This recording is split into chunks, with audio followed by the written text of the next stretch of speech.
আমি আপনাদের এলাকার ছেলে, আপনাদের সবার সাথে সারাদিনই দেখা হয়। অন্য সব বক্তব্য দিব, আমি কথা বলবো না, শুধু দুইটা কথা বলবো। এই যে আমাদের ছোট ভাইয়েরা এতগুলো প্রাণ দিল, একটাই উদ্দেশ্য ছিল বৈষম্য বিরোধী আন্দোলন। কি বলেন, ঠিক কিনা? এই বৈষম্য দূর করার জন্য তাদের আন্দোলন ছিল।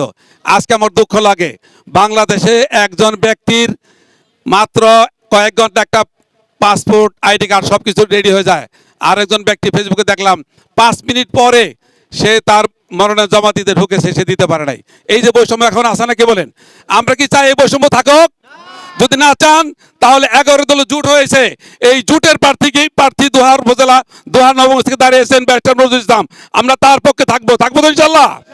সর্বশেষ কথা হচ্ছে, ভোট হচ্ছে একটা আমানত। এই ভোটের জন্য পরকালে আপনাকে আমাকে আল্লাহর নিকট জবাবদিহি করতে হবে। যদি ভালো পাত্র সৎ পাত্রে ভোট দেয় আর তার দ্বারা যদি ভালো কাজ হয়, তার বিনিময় আপনার আমার আমলনামায় রাখা হবে।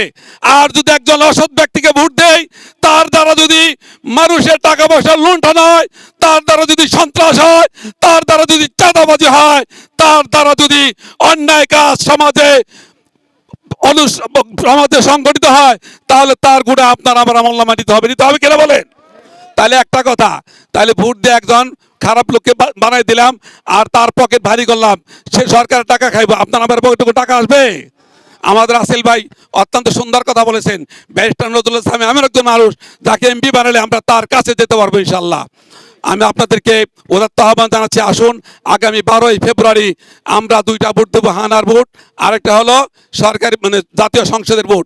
জাতীয় সংসদে ব্যারিস্টার নজরুল ইসলামকে কি মার্কায় ভোট দেবো, আর গণভোট দেবো আমরা হা বাক্সে। কোন বাক্সে?